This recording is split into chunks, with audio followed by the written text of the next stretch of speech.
Well, hello everybody. It's time to start. So thank you so much for joining us today. So the purpose of today's webinar is our Getting Started training. So we're going to have a look at the basic functionality of LifeQI, have a look how we can create our projects and then fill out our project detail. I've got my fabulous colleague Lewis on the line, and he will be here to answer any questions that you may have. So as we go through the webinar, please do pop any questions in either to the chat box or the Q&A box, and we'll be more than happy to help. So let's get started. Okay, can you all see my screen okay? And is it just the internet, the LifeQI? Yeah, perfect. Okay, so this is LifeQI. So for those of you that are new to LifeQI, what is it? We are an online quality improvement software where we bring the people, the tools, and the data together to help you run and spread quality improvement across your organization or organizations. The purpose of LifeQI is for you to be able to come in, run your quality improvement projects, as well as participate on other quality improvement projects that may be happening. So as I mentioned at the beginning, we're going to have a look at the basic navigation, and then we're going to spend the majority of the time within the projects area. So this is what we call our start page. When you first sign up to LifeQI, you will go through to the admin of your organization for verification. Once you have been verified, you will then be able to log in, and this is what you'll be greeted with, your start page. Now, this is unique to you as an individual. This is a way for you to be able to navigate to different areas of the system that you are actively participating in.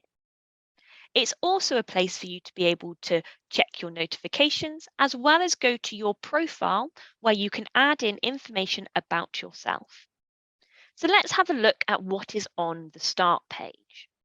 So as you can see up here, I have my name, my title, my job title, as well as I've added in a nice profile picture of myself, which you can do on your profile section here.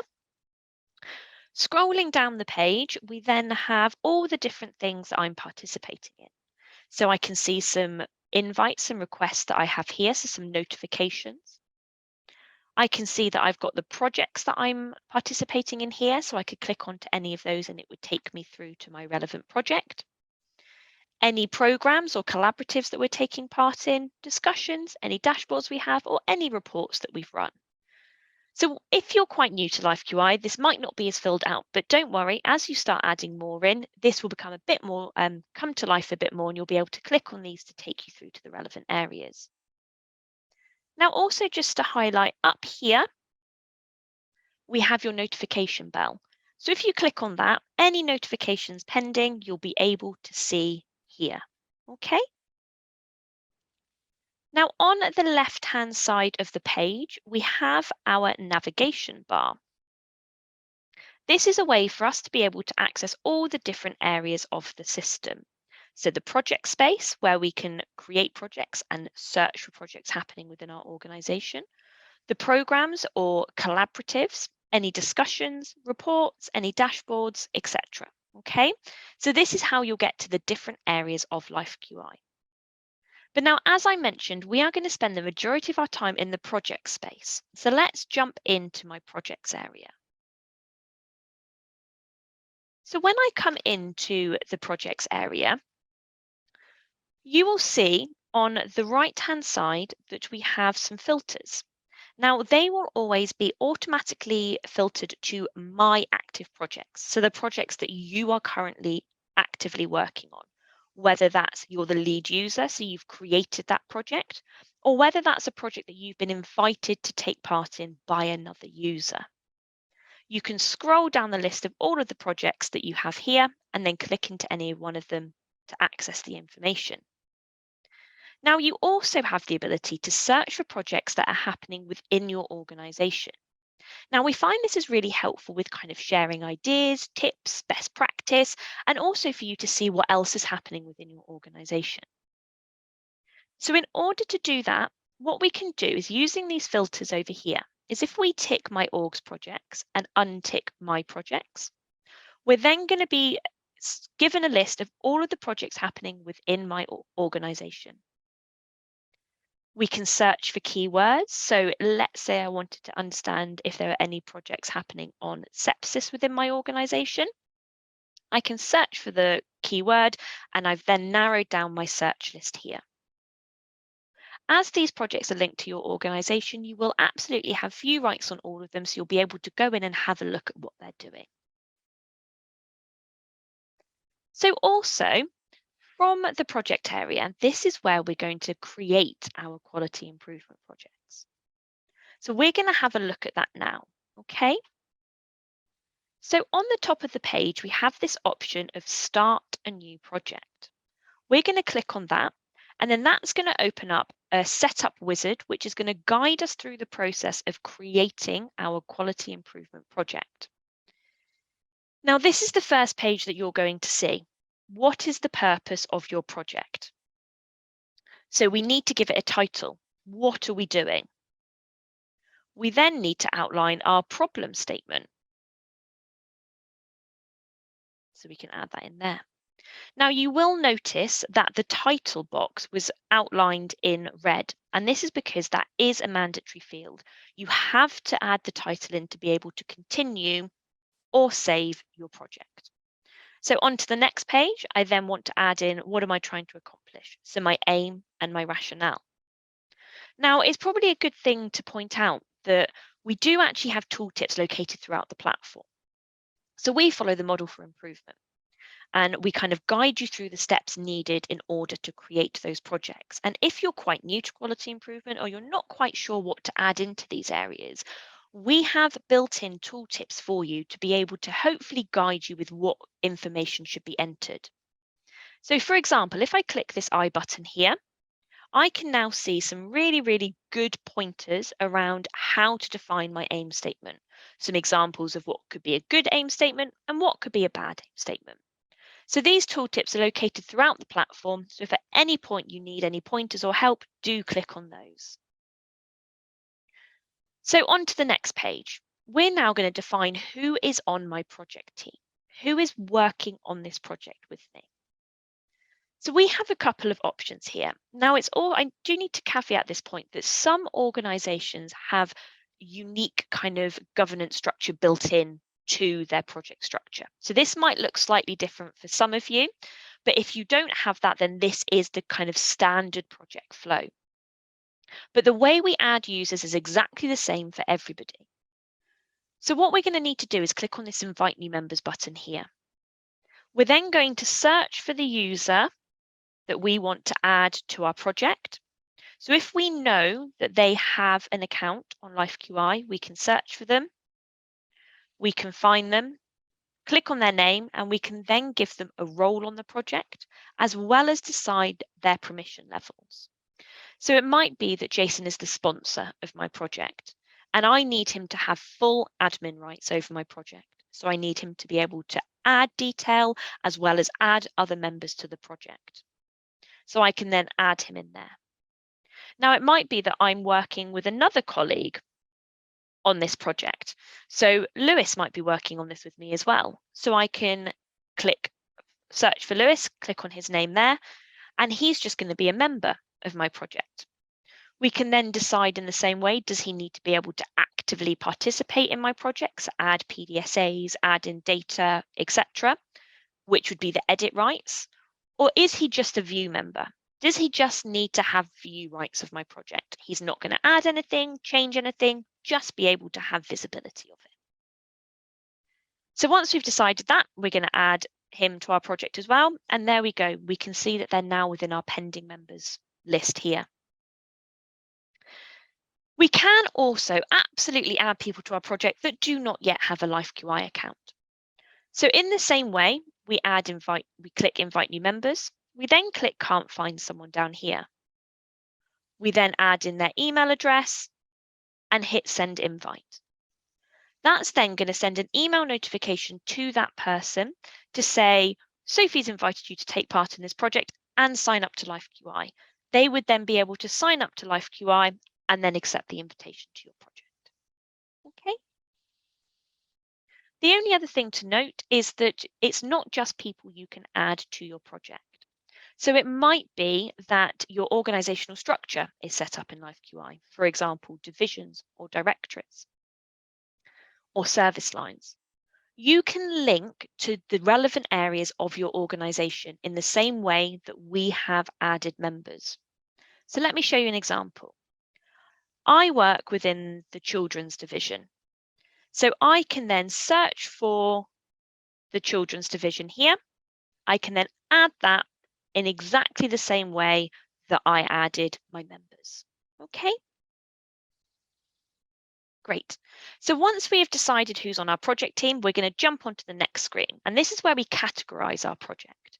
So this is just a way of kind of categorizing and linking to correct priorities that might be listed on your organizational profile. So as an example here, we don't actually have any set up. I've got an example one, but a lot of organizations have their kind of trust-wide or organizational-wide priorities listed. So you can link to the relevant priority. We also have the ability to add tags. Now, neither of these are mandatory, so you don't have to, but you can if you wish. And the way I describe a tag is really a hashtag, if you will, okay? It's just a way to be able to search for projects, categorize within a theme or a specific area. So I might want to do it for a CQC domain. I might want to do it for the kind of theme of work that I'm doing. You can search for tags. If there isn't one there, you can absolutely create a tag by clicking this can't find a tag button there.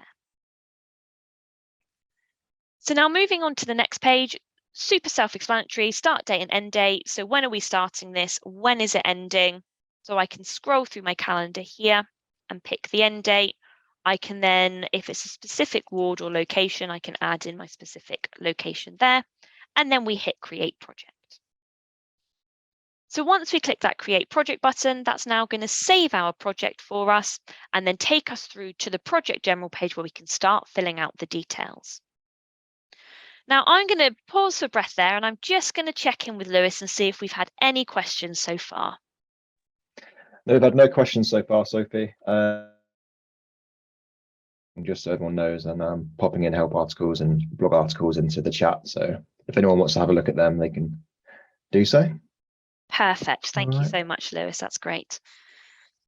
So now we have clicked create project, you can see that we are now within our project. You'll notice that we've got these nice project guides that pop up that kind of tell us where we should be going and what we should be doing next. But do not worry, if you want to get rid of them, just click that ignore button and they will disappear for you. We can see our title at the top, and scrolling down, we can see the details section of everything that we have just filled out upon creating this project. Now, this is absolutely editable, this details section. So if when you're creating it, you're like, oh, I'm not quite sure of this detail and you want to add in more, that's no problem. Just simply click on the edit button here, add in your information that you need to. You can add in service user involvement if you would like, and then just make sure you click the save button afterwards. Now, just scrolling back up to the top of the page, I just want to speak about this area here. Now, this is our glance bar, as I call it, okay? This is going to give you a really quick visual and top-level information of how far progressed your project is. We've got our project progress score on the left-hand side, which I'll talk about in a bit more detail in a second. Our project team here. And then our drive diagram here, we can see that we don't have one. Any measures and charts, and then any PDSAs. I've just seen a chat come in saying if I can make my screen bigger. Oh, is that any better? Does that look a bit bigger? Hopefully it does, but let me know. So this is the glance bar, and like I said, you can really, really quickly and easily kind of see how far progressed the project is and what's happening. Now, the project progress score, this is based on the IHI progress score scale. It's a scale from 0.5 to 5.0 in 0.5 increments. Now, this is down to the project team to update as they go through their project. The project progress score dictates where we are within the life cycle of our project. So let's have a look. So you can click on change score and then you can come through and have a look at all of the different definitions. So it might be that when we first create it, we want to change it to a 1.0 because our charter and team are established, but we haven't actually started doing anything yet. But as you progress your project, you need to be thinking about where you are on the progress score. Like how far progressed is your project? And remember to update these every time you come in. The project progress scores are really good for you to be able to highlight what's happening within your project, but also from an organizational point of view, they're a really important tool for reporting on what's happening. So just remember to update them as you go along. So the next thing that we're going to have a look at is the driver diagram. So we're going to have a look at how to build out our driver diagram. So jumping onto the driver diagram tab here, we can now start to build that out by clicking the edit button. So once I'm in edit mode, I can start to add in my drivers and my change ideas. Now, I don't know about anyone else, but I used to get super frustrated with PowerPoint when you're trying to get all the boxes the same size and align them. And it was always just a little bit of a mess, to be honest with you. So hopefully by using LifeQI, it's going to be a lot simpler. So in order to add your drivers, all you need to do is click this cross button here. You will then see that my primary drivers are being added.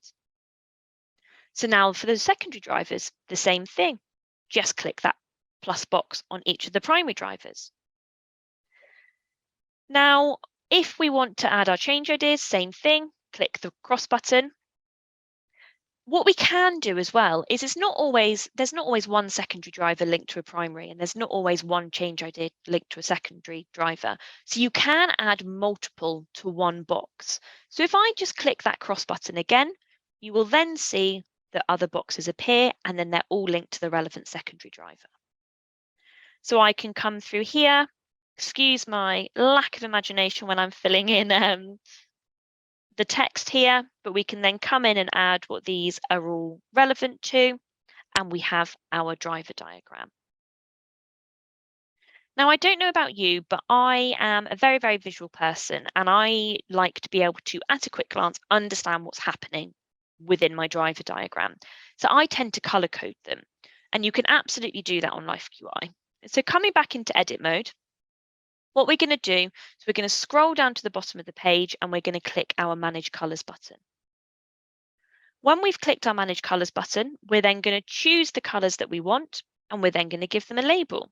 So I will just do them by primary, secondary, and change ideas for now. Here. And then we're going to click Done. We're then going to have the ability to choose our colors, and you can see that they've come up as a key on the bottom. So coming through to the different drivers and change ideas, we can click that Choose a Color button, label it the color we like this, and we can then hit Save. Okay. Now, a couple of other things to note with the driver diagram. You can check the history of the driver diagram. So if you want to go through the different iterations that have been made and the changes that have happened, you can absolutely do so by clicking through on the history. You can expand it so it's full page, and that's really helpful, especially if it's a really large driver diagram. It's often good to expand it so you can see it more clearly. And then also through the Actions button up here, you can export your driver diagram and pull that off as an image so you can share outside of LifeQI. Now, one common question that we get is, are you able to kind of have multiple driver diagrams on the system? And that isn't possible at the moment, okay? It is just one driver diagram per project. Great. So what we're going to look at next is we're going to have a look at the measures and charts section. So just coming through and clicking the next tab, we're going to come on to the measures and charts area. We're then going to look how to create our measure, so define what it is that we're measuring, and then how to add in our data. So when we first come into the measures and charts section, you'll notice that it's empty. And one thing to make make you all aware of is you cannot add your data until you have created your measure, okay? We need to define what it is we're measuring and how we're measuring it before we can add in the data. So the way to do that is by clicking this plus new measure button on the top right of the screen. Similar to when we started a new project, you're going to get that setup wizard, which is going to guide you through the steps and the information that we need in order to create that measure. So first of all, we're going to add in our title. So we're going to do our test measure here. Then measure type. Is it an outcome measure, a process measure, a balance measure? Just to point out again, we do have the tooltips. So if you're not sure what the measure types are, absolutely click on those tooltips there. We're then going to outline our operational definition. So in quantifiable terms, what is it that we're measuring? Okay.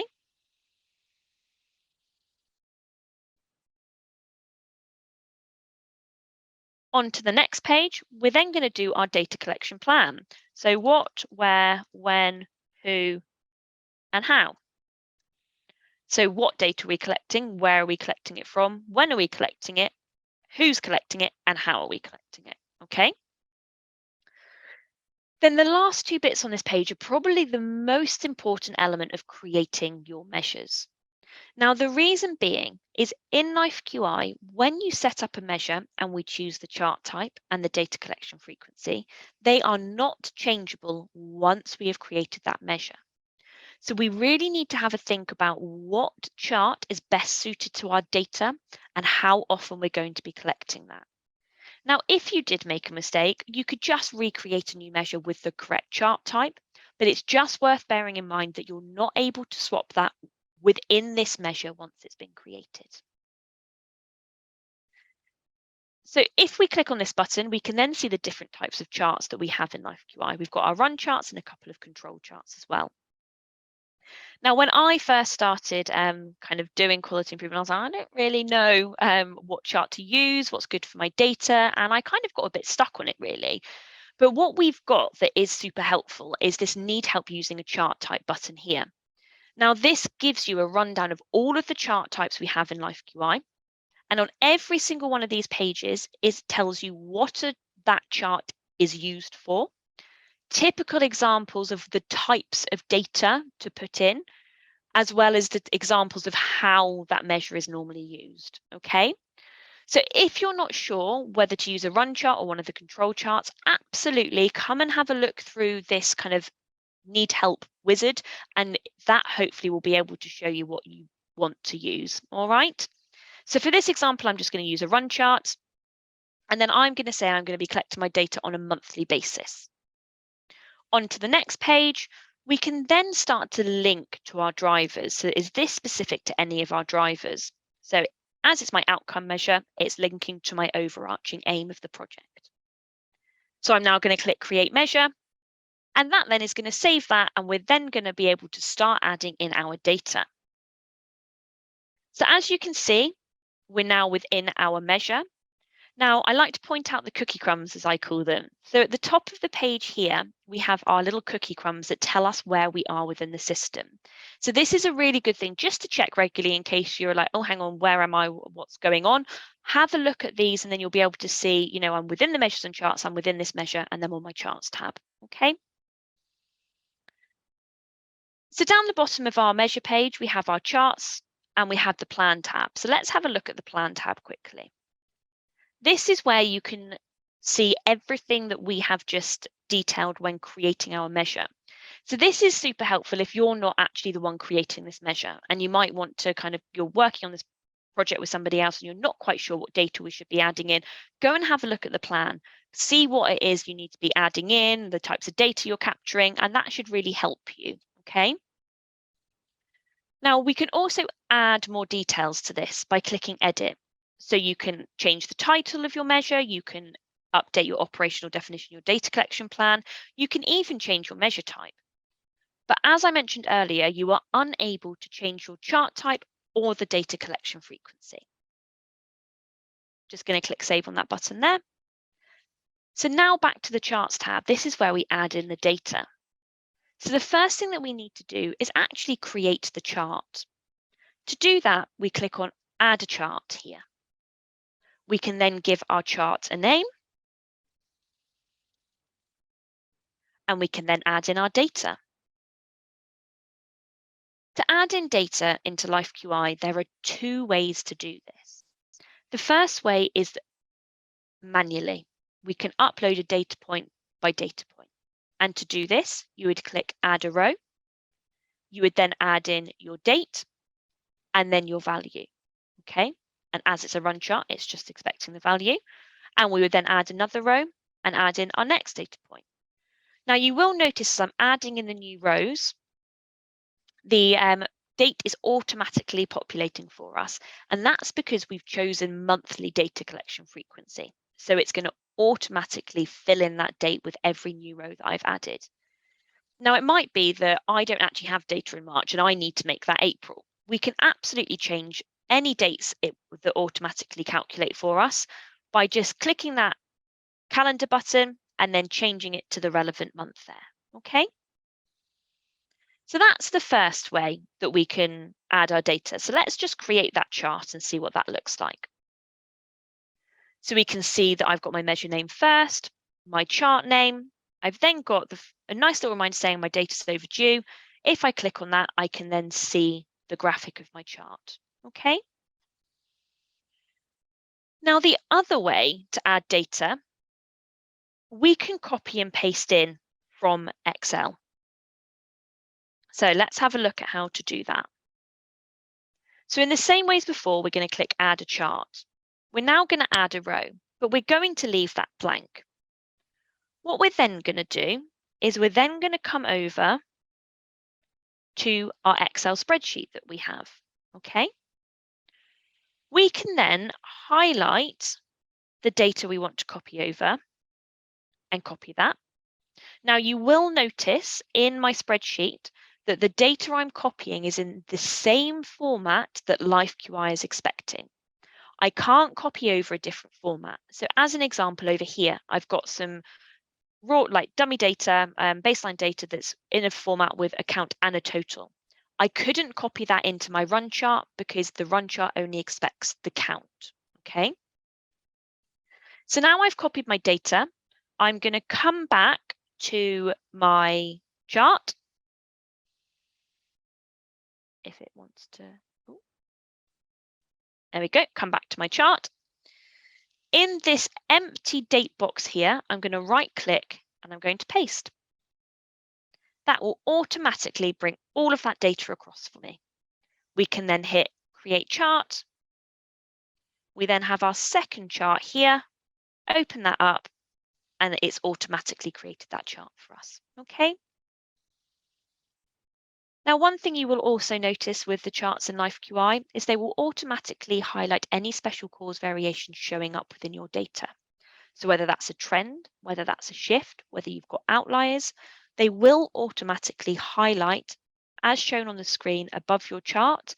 If you hover over that, it will then highlight the data points that is relevant to. Perfect. So just two other things on charts before we move on to our PDSAs. So now we've created our charts and I'm doing it monthly. I don't actually need to come, I'm coming back in next month and I want to add on my next data points. So I just want to talk you through how we do that. So when we come back into LifeQI, we'll come to our project. When we've got to our project, we'll come to our measures and charts section. We'll then come into the relevant measure that we want to add that data for by clicking on it. Once we're in that measure, we need to click on the chart. So the chart is always the one that's shown in the box. You can't add data to your aggregate chart that's shown at the bottom. It will always be one of these charts here. So if I open that up, I then hit Edit. I can scroll down to the bottom and I can add in my next data points. Okay, so let me add those in. Okay, once I've added them in, you're going to see that LifeQI wants me to redraw my chart. So I'm going to hit Redraw Chart, and there you go. I now have those additional data points added. We also have the ability to annotate our charts.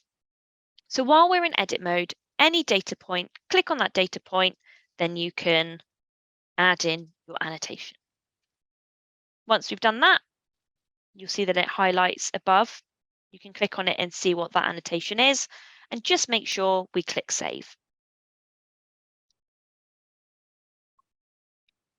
One last thing to show you on the charts is through the Actions button here, we can export the data sheet, so we can take the data off LifeQI in a CSV format.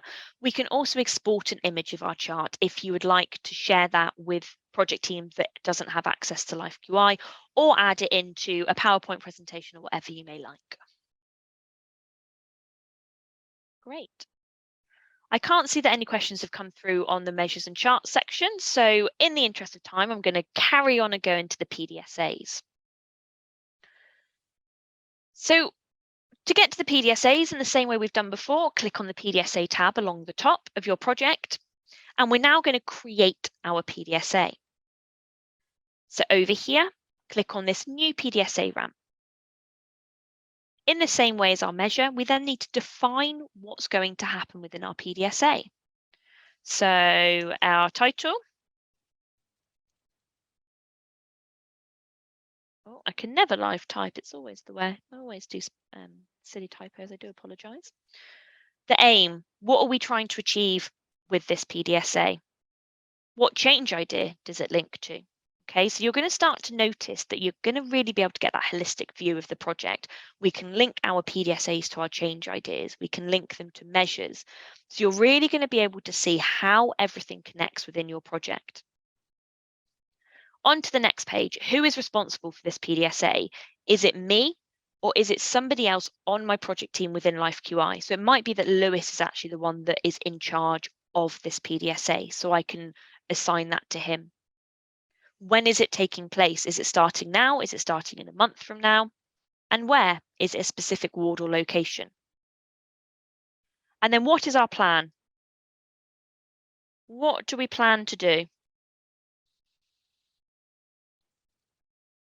And then one element that I find particularly useful with my PDSAs is we have the ability to build out a task list. Now, I don't know about everyone else, but in this kind of, especially now a lot of people are remote working more often, I have communications in multiple different places and I often lose track of what I'm supposed to be doing. So what I find really, really helpful when I'm creating my projects is making sure that my task list relevant to this project is housed within this project. Then I can keep track of them, I can see who they're assigned to, I can see when they're done. So this is a really good feature to utilize. So by clicking add a task, we can create tasks, as many as little as we like, what's meant to be happening within that task, and then who is responsible for that task. Okay, there's no limit to how many we add, and we can also add them at a later date as well.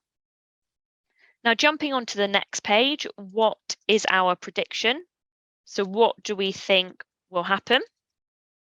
And then, as I mentioned, we can then link measures as well. So all of these elements are making up the plan section of our PDSA. So once we've saved that, you can now see the plan section at the top is filled with all of the details we've just added. We have the task tab here, where we can see the list of our tasks, we can check them off, we can create more tasks. And then coming back to the PDSA area, we can also then edit any of the details in our plan section if we need to. But scrolling down the bottom of the page, we then have the do, study, act element. So what happened, how did it compare to our prediction, and what are we going to do next? Okay, so when you're in edit mode, you can come in, you can add in your detail here. And then we've got our PDSA, okay? And just make sure we're clicking save after that. Now, just thinking about that kind of what's next, that act section, it might be that you actually, want to adapt your PDSA. You think, yeah, we got really good results, but I think with a slight tweak, we could actually get even more kind of improvement and see that work even better. So we're going to adapt it. So what we can do within LifeQI is we can ramp our PDSAs.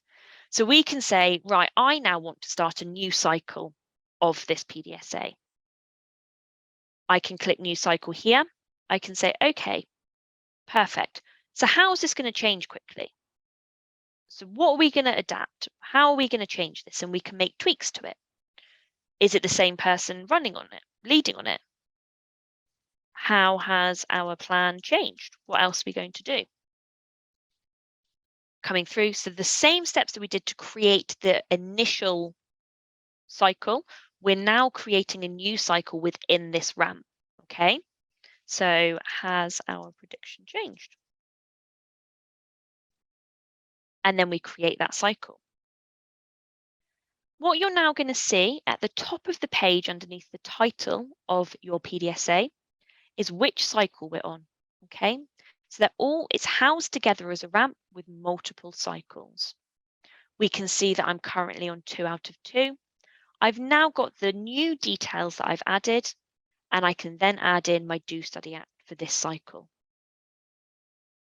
If you need to get through and look at the different cycles, using this actions button here, you can hit previous cycle, hit that cycle there, and it's now taken us back to our initial cycle. Okay. Now I'm just going to come back to the PDSA list here. So you can now see that we have one PDSA ramp, which has got 2 cycles within it, and it's linked to my change idea 8. It might be that I want to start a new PDSA relating to another change idea. Fabulous. Come back to your PDSA area, click new PDSA ramp, and then go through that process again. Okay? Perfect. So I'm now just going to jump back to my general page of my project and show you how it's come to life a bit. So when we first started our project, this glance bar didn't really have much in it, but you can now see that that's going to be quite helpful to really quickly understand what's happening within that project. So everything we've gone over are the core features of your quality improvement project and how to do those. There's a couple of other things that I want to show you and that we can have a look at that might be helpful. So over on the right-hand side of your project page, you're going to see a couple of different features. The top one here is what we call your members panel. Now, if we click on that, it's going to pop out the list of members that are on our project. You can see here, we can see those that have not yet accepted, and we can see those that are already a member. Now, it might be that as you go through your project, you actually want to add more members. You can absolutely do that if you're an admin user of the project. In exactly the same way we did when we were creating our project, you're just going to click on Invite New Members. You can then search for that user if they're already on LifeQI, or you can invite them if they're not on LifeQI. Okay. Now, underneath the members panel here, we have what we call our timeline functionality. Now, this is really good for you to be able to understand what's happened on the project. So when were different things added, when were PDSAs added, when were member added, when were progress scores changed. But we can also add to the timeline. So by clicking this Add to the Timeline button here, we can add in a status update. So it might be that on a monthly basis, you want to add in kind of notes on what's happened that month. Have you come across any barriers? Have you come across any breakthroughs? Is there something that you're waiting on? Anything that might be important for other people to know about this project, you can absolutely add it by doing the status update here. And I can say here, the date that it's been added. And then we can create that event, and you'll now see that the status update is added to that timeline. It's just a really good way to keep everyone in the loop of where you are and what's been happening within your project. Now, through the timeline button as well, you also have this calendar view. So you can set yourself an expected progress. You can say in 6 months' time, I think we will be at a 3.5 on the progress score scale. So we'll be seeing some improvement, but we won't be seeing kind of sustained improvement as of yet. So you can set that expected progress, then you can track your progress here through this actual progress bar and everything that's happened month on month, okay? So underneath the timeline functionality, we have this nice filing cabinet icon. This is where you can upload documents. So within here, you can create folders, or you can just upload files directly to the document area. And then at the bottom here, we have what we call our megaphone icon. So our megaphone icon is used for you to be able to notify your project team. So if you have any important information, or if you've had a team meeting and you want to share the minutes with everybody, or whatever it might be, you can click and write your message in here and then hit notify project team. And then the first time you post in here, it will send email notification to everybody on your project. Now, if people then want to be notified every time someone posts within this project, they can absolutely subscribe to it. So they will get email notifications every single time someone posts in there. Okay. If people don't want to be notified, that's okay. Because once we've used that megaphone icon, what it does is within this discussion tab, it automatically creates your project notice board for you. So anyone that doesn't want to be notified every time someone posts, they can come in here, they can check up and see what's been happening. They'll be able to then understand the conversation and any files that have been uploaded to here. Now, I've just seen a quick question come in around kind of the documents. So in regards to the types of documents you would add, it's completely up to you. It's what might be relevant to your project. So some people might add in baseline data, but we do need to make sure that no patient identifiable information is going into LifeQI. So if you are uploading a Excel spreadsheet of baseline data, just make sure there's nothing that will be able to identify patients through it. Some people may, they might have created a poster outside of LifeQI and they want to upload that. It might be that there's been a team meeting and there's been actions and minutes captured, and you might want to upload that as well. So there's no right or wrong, really. It's just what you think may be relevant information for you and your project team to be able to access through your project. Great. So I am very aware that for the last 45 minutes, I've thrown so much information at you, and sometimes it can be a lot to take in. So one thing that I do want to kind of point out before we leave is that LifeQI are absolutely here to support you. You are not on this journey alone. We are here to ensure that you feel comfortable using the system, and that any questions you have, we are always more than happy to answer. So a couple of things to show you before we end for the day. The first thing is, located throughout the platform on every page, you will see this Get Help With blue link at the top of the page here. Now, if I click on that, that's going to take me through to the relevant area of our Help Centre, where you'll be able to find a plethora of help articles, all of which have step-by-step instructions on how to complete different things within the platform, as well as tutorial videos, okay? So you can click that link and be directed to the Help Centre. You can then say, okay, well, I've forgotten what Sophie said on the webinar about how to start my project. Just click on that help article there. You'll then see that we have a full tutorial video at the top and then step-by-step instructions, okay? You can also navigate back to the main Help Centre up here, where you can search for answers or look within the different sections of the Help Centre. So please do utilise this.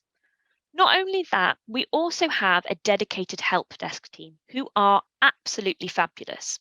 They are on hand on live chat to answer any technical difficulties or any queries that you may have about the platform. In order to access the live chat, you'll see this blue speech bubble on the bottom right-hand side of the page. If I click that, I can then hit Start a Live Chat. That's then going to go through to our help desk team, where they will be on hand to answer any questions, okay? If for any reason we missed you on live chat, you will always get an email back and someone will be there to help you, okay? But we are out of time for today. I really hope that was helpful. If you have any other questions, jump onto live chat, send us an email. We'll be absolutely more than happy to help. And I'm super excited to see all of you getting into LifeQI. And thank you, everyone. Have a great day. Thanks so much.